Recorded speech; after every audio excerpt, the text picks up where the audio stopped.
Hello, Leo. Welcome to the Plaid Sheep Oracle. I did Cancer yesterday. I posted that today. And this is connected. Cancer talked about Leo. There's going to be some discussion of Cancer in here. I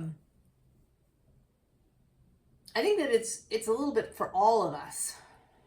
Because we all have Cancer. We all have Leo somewhere.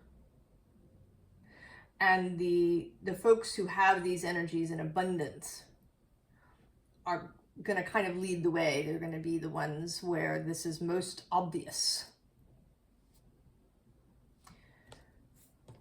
So your card came not from an oracle deck, as is usually the case, but a tarot deck. Although it is a tarot deck that's different than most of the others. Eight of Vessels, rebirth.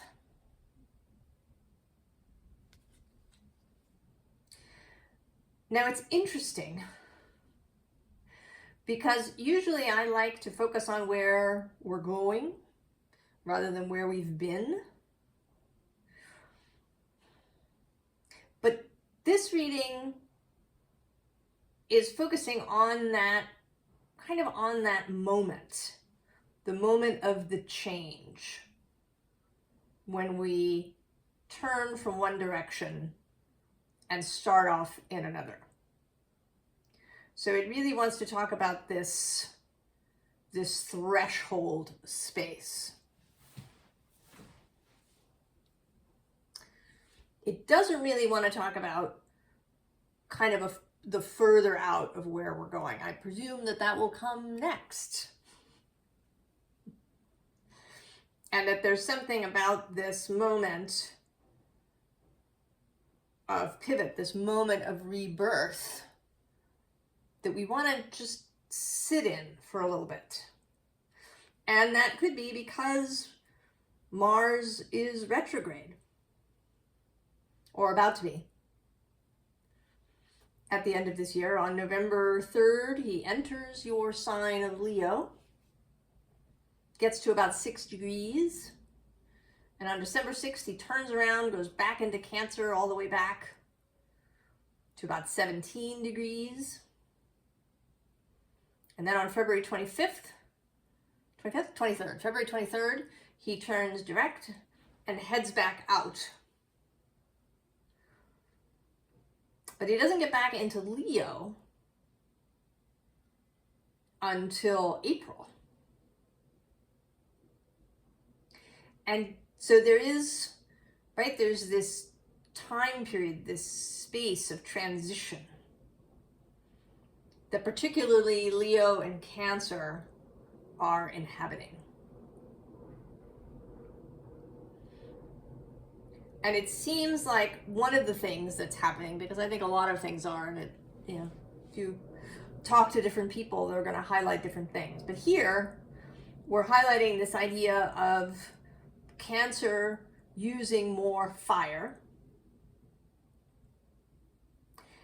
And for you, it seems to be kind of about becoming more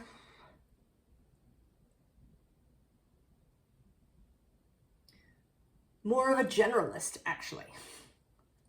Of not being quite so focused on just one thing or one aspect or one element. Because we do have aces here. We have an Ace of Wands. We have an Ace of Swords also showing up.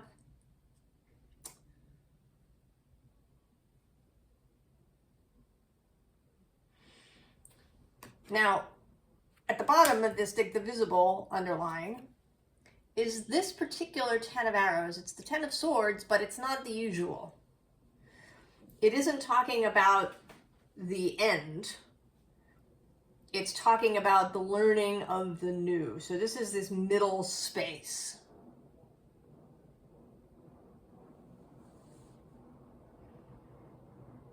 You could think of it, as a metaphor. It's, some aspect of college, right? Postgraduate work. Maybe it's going to medical school. I'm rereading Victoria Sweet's Slow Medicine, which I highly recommend. So I'm thinking about medical school. She talks about it. So you finish college, you enter medical school, and there's this, right, there's this learning process before you graduate medical school and then, you know, head off into really becoming a doctor. But there's a point, even before you graduate, when you are, you know, sort of when you get your degree, you're an MD, you're allowed to see patients by yourself. So there is, right, it's not a clear cut kind of difference. There's a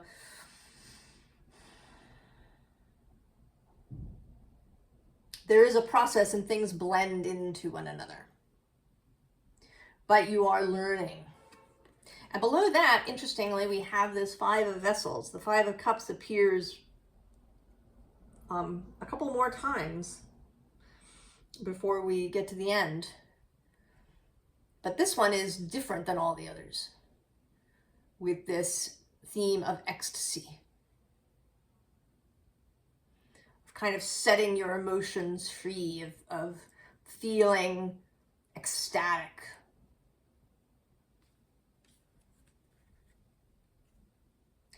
The unseen underlying is the Guardian, the devil in this deck, but not a figure of addiction, but a figure that you have to pass. He's the guardian at the threshold. And you need to interact with him and pass into the next space.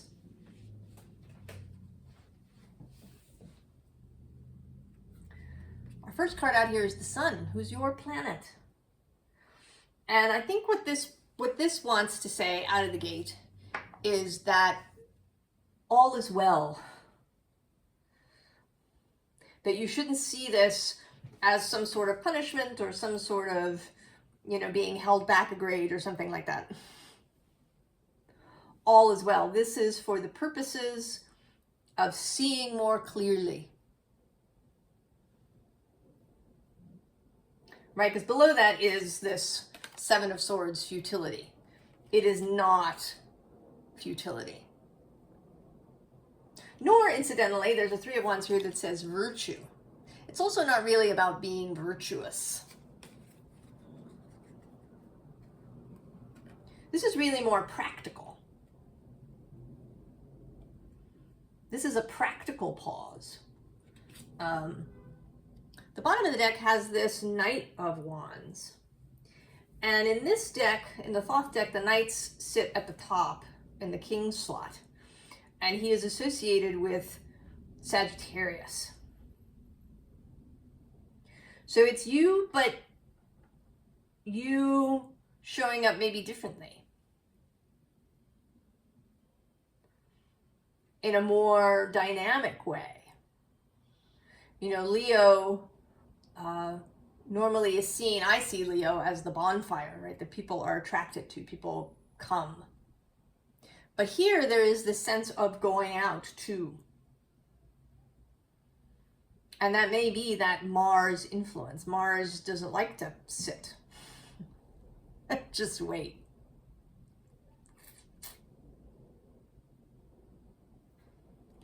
Ooh.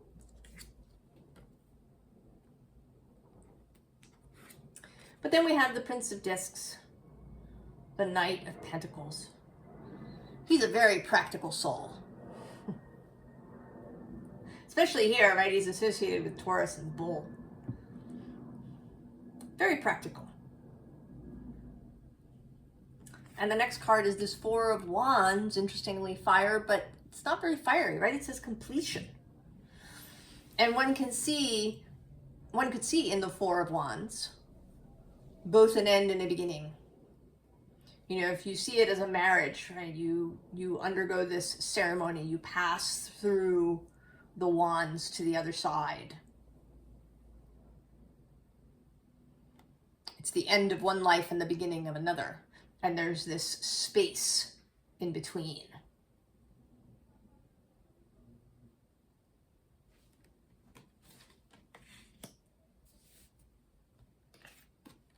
And then we have art, the art of alchemy,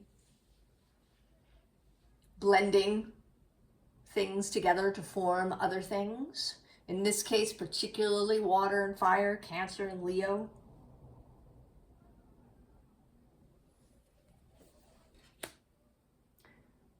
How different elements come together, how elements that are normally seen as disparate or adversarial even, as fire and water, can be combined to make something new that is beautiful. And then the Ace of Wands, which showed up in the Cancer reading.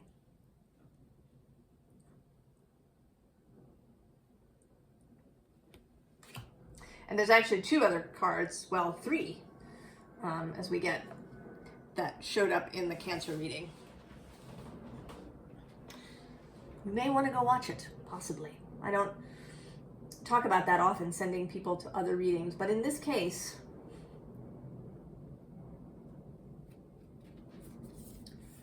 this sacred reverence. And today in Leo's, there is this sense of the pause, right? These two hands are together, they are still, they're holding this key rather than using it to turn the key in the lock to move into the next space. There is below that this tender embrace. The embrace of a moment, this union, this meeting of Cancer and Leo, back and forth through Mars, through his movement. And then at the bottom is great big love. And if you put Cancer and Leo together, I think you would get great big love. Because Leo is associated with the sun and then with the heart, with childhood, with parenting. And that is also Cancer's association.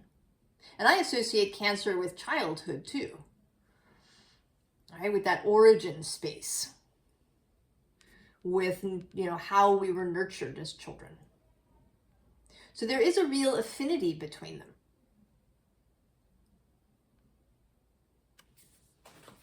And I think that those energies are really being asked to work together in this moment, to have this nurturing quality of Cancer with the more exuberant, charismatic, expansive nature of Leo. The moon and the sun working together.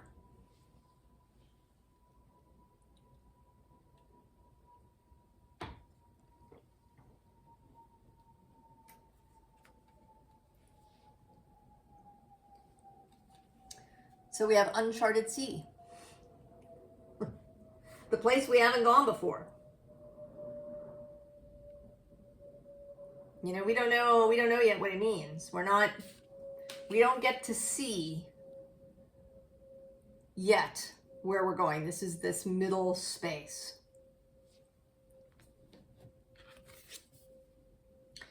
And with this Into Me I See, which interestingly is a sacral chakra card in this deck. So there is an association to creativity, to that imaginal space of the womb, of the of sexuality.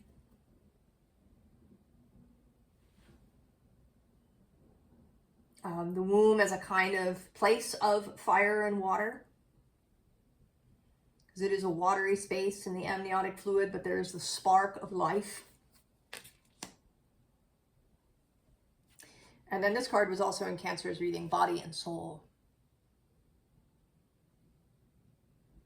Combining things that seem permanently separate. that you kind of have to focus on one or the other. And it may be, you know, that you've never really believed that to be true, that you've always had this, at least feeling, that things were not, you know, as delineated and boxed off as sometimes what we learn makes it seem. And that everything you've been learning, even up until this point, has been confirmation of the fact. And actually Mars, right? Mars is a very embodied energy, right? He's the active principle.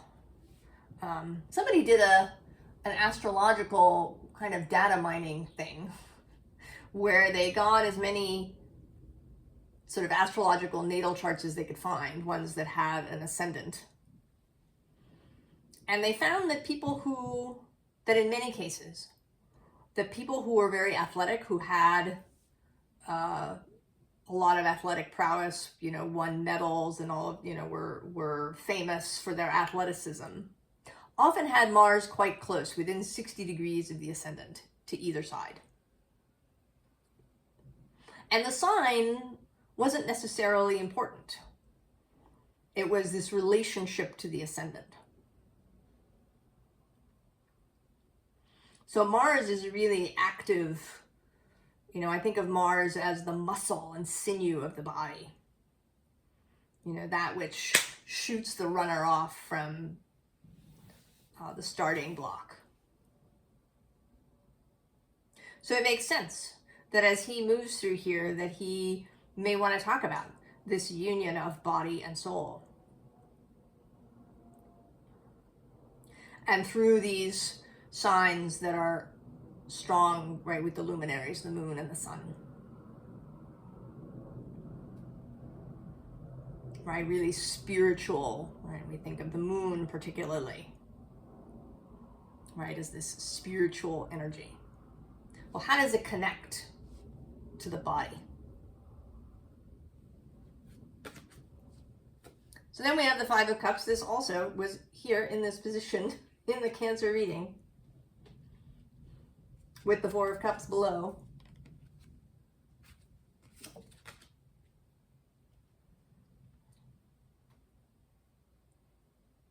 What is it, right? What are we definitively walking away from? And that we do it, that we definitively walk away from it.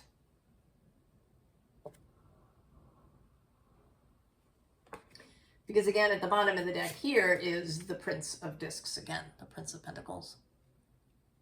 Practical, there are practical reasons for what we do. I mean, I would say that can be another Mars characteristic. Right, getting it done. He's exalted in Capricorn. Doing things for practical purposes. And for tangible purposes. That many of, our spiritual practices, meditation or yoga or any of these things, part of their purpose is to make our physical lives better.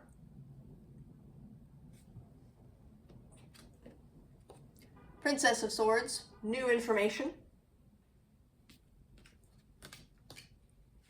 And, right, from the Queen of Cups from Cancer.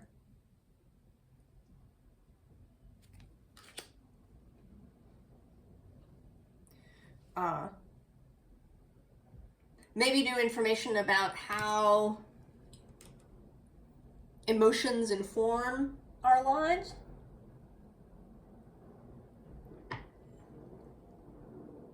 How they get combined with our inspiration.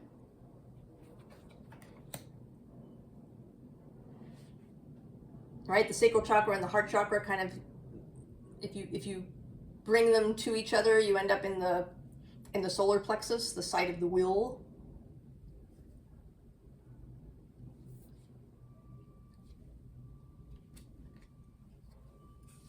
And then there's the Five of Pentacles, more stuff that wants to be left behind and that wants to be changed. Actually, more than that, right? 5 is the number of change. It moves us from that very stable and sometimes static 4. The 5 breaks things up.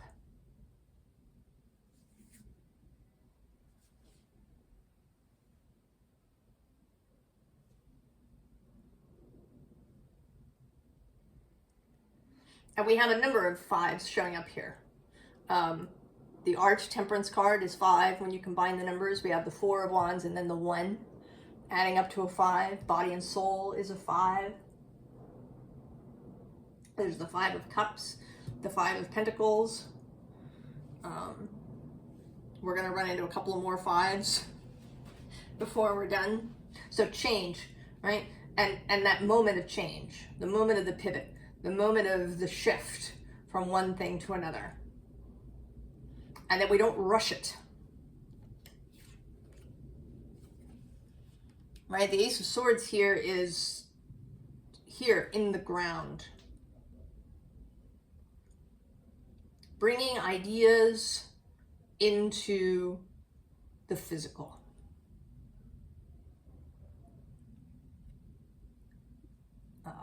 Using these things for practical physical purposes. This is not just theory. We want to use these things. I have known in my life, moving through these spiritual circles and spaces, lots of people who meditated every morning and then didn't take any of that into the rest of their day. They had their little spiritual moment, and then they just, went through the rest of their lives as if they hadn't done that. And it's like it was a separate piece of their lives, and they couldn't figure out, or didn't take the time, perhaps, to figure out how that would fit, how that would change the whole life, not just a little piece of it. So we have the 6 of Fungi. The Let's Go Into the Dark card for me. Right, we're going to go into that dark space. There's going to be a period of transition. And the 9 of Pentacles is below that, and what sort of occurred to me was, right, like hold music.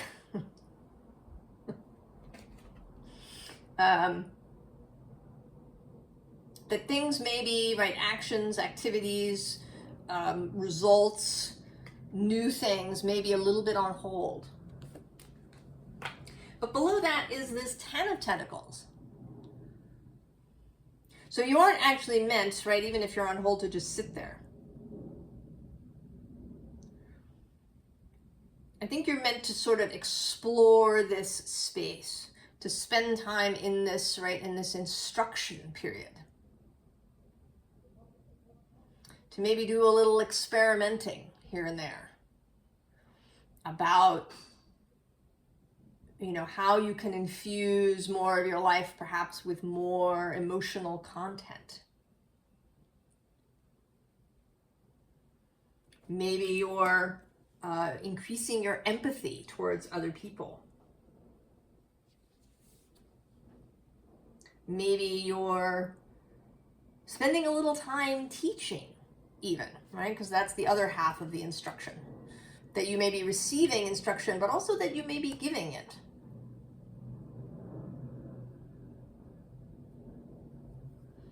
Often explaining something to somebody else is a way to really learn it yourself.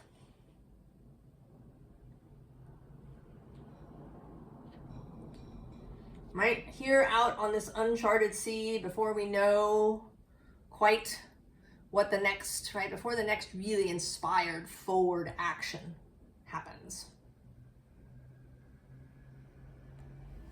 that we spend time in this space. The bottom of this deck is the Ace of Wands again. So there is, right, there's a spark.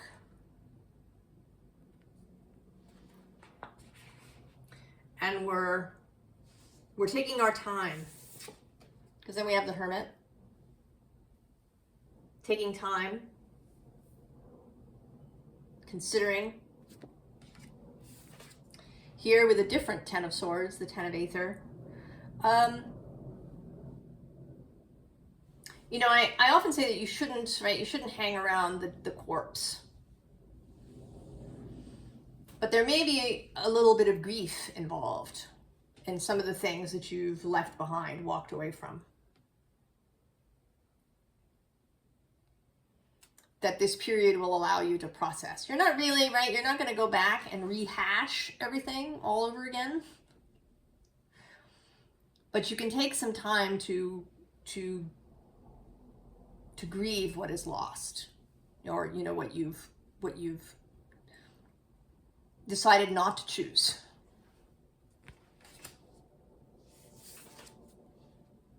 And then the King of Pentacles, the King of Cups. Right, so we have both the Queen and the King of Cups. And maybe it's time to really explore how you feel about things. Are there still things that make you reactive?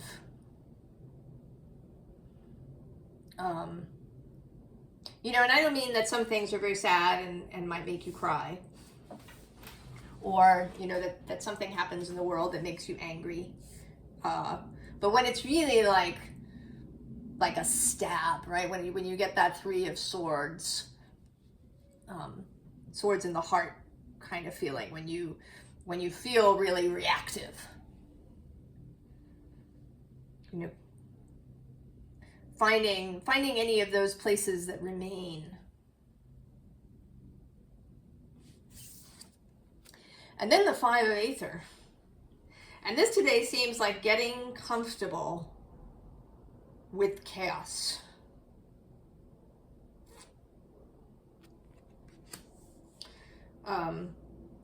With all of this thunderous background and various other birds. How to know which is your bird in all of this.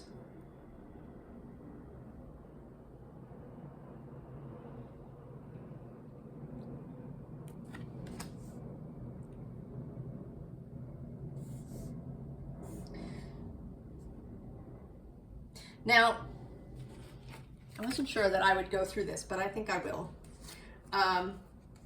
When I picked up the deck, this Thoth deck, a card was left behind, and it was the Lovers. And I put it on top, the sun was on top, I put it on top, and I shuffled. And when I was done, the sun was back on top. The Lovers was somewhere else in the deck. And it didn't come out in the chosen card, so I went looking for it. And I found it between the Devil and the Hermit.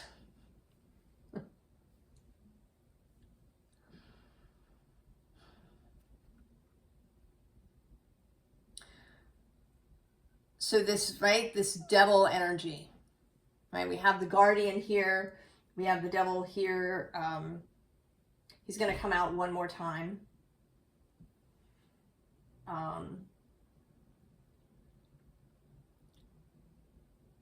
And then the Hermit. So there's choosing choices, how we make choices.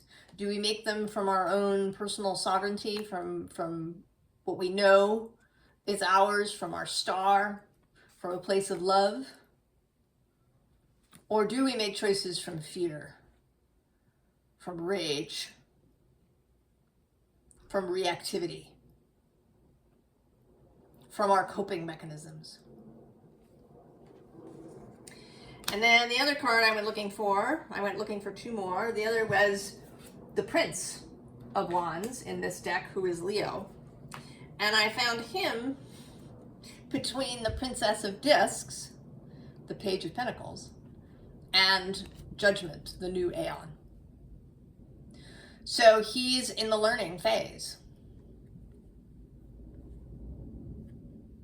He's learning new things, and he's learning new practical things that are going to be part of his life on a daily, day-to-day basis.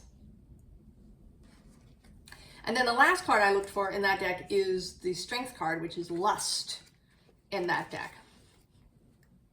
And here too is another choice point, because he's between Debauch and the Prince of Cups.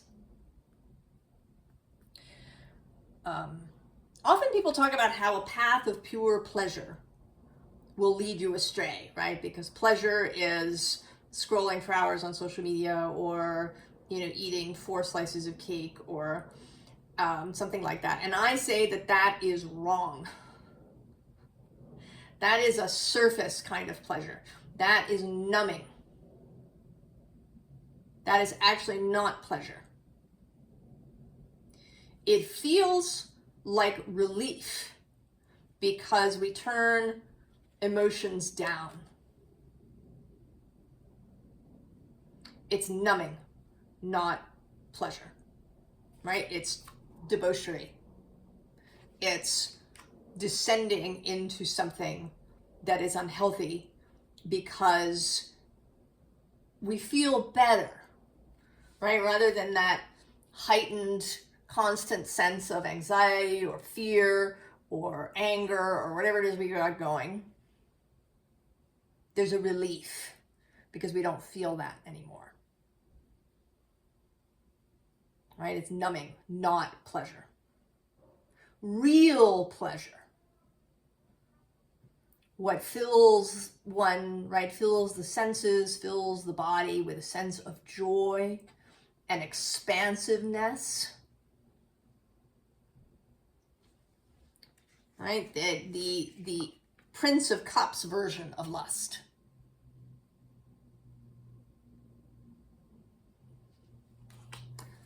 Leading from that heart space, which can include, you know, doing things for others, spending time with others.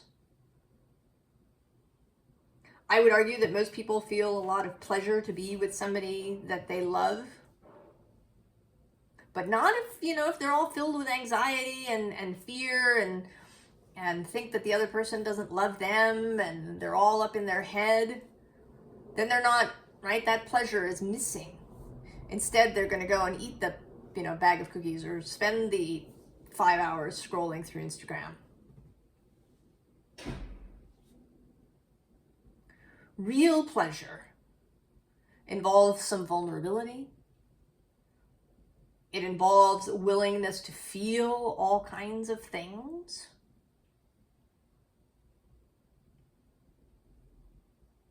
Sometimes even a little bit of fear can lead into pleasure.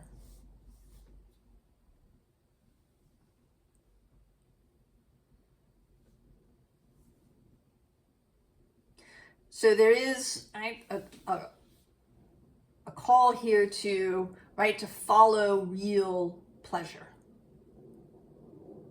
in body and soul. Formal advice.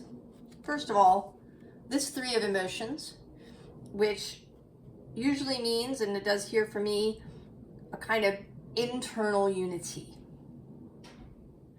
where you get your different motivations and priorities into line with each other.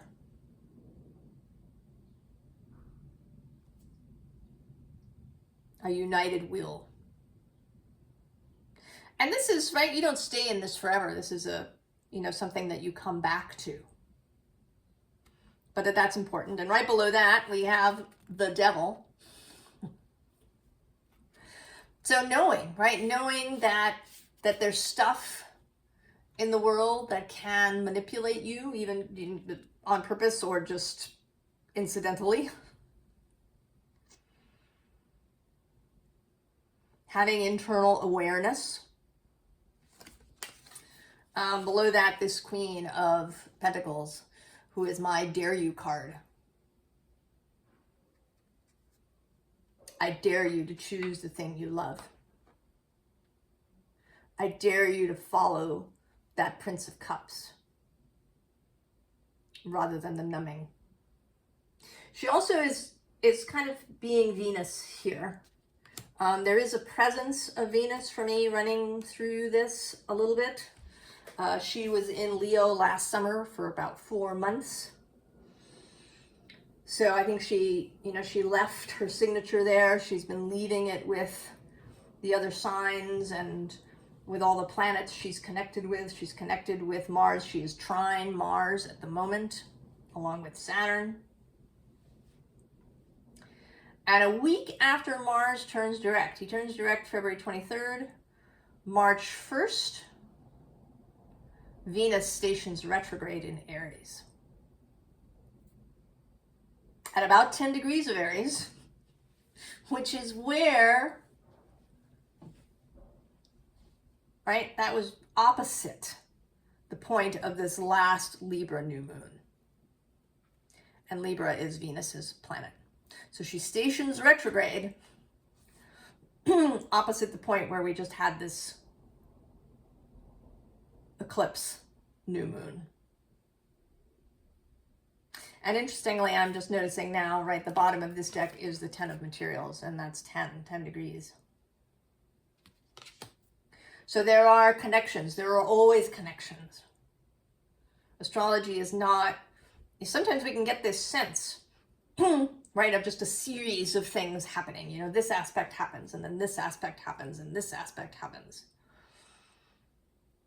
But we don't always pay attention to the whole thread and to the way that they interplay with each other.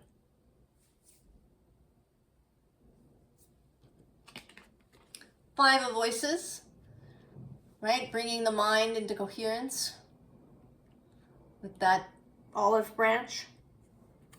Right, there's more of this.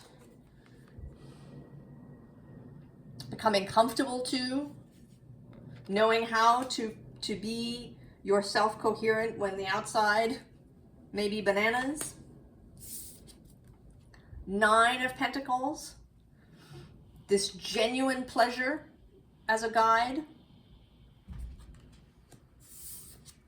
And the Star. Knowing what your star is before you set out, really getting clear on that during this period. You know, this period may allow you, right, if you clear out some of the clutter, maybe you clear out old motivations that don't have anything to do with you now. Right, with the 5 of Cups, you pick, you know, maybe it's not so much about grief as it is a process of clearing things. You know, these cups have stuff in them. I don't need that anymore. That was interesting or necessary earlier, but now I don't need that stuff anymore.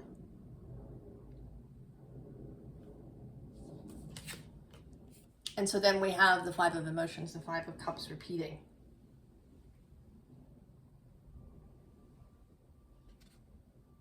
And this, to me, is always a card of release, right? The frozen, anything that has been frozen, stuck, hidden away.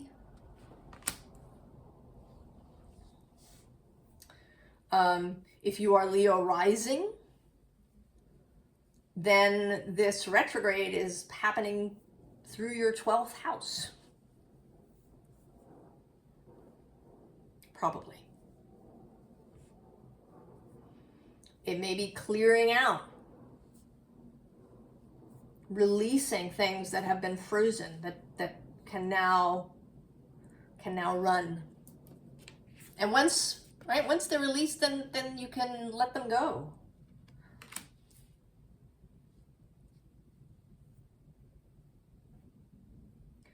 So there's a real opportunity here.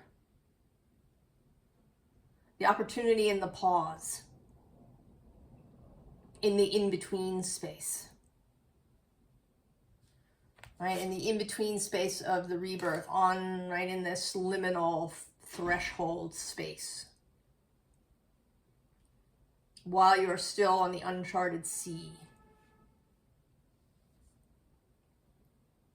And I hope that you use this opportunity, Leo, and that you really enjoy it, that you take pleasure in it, because it's part of your life.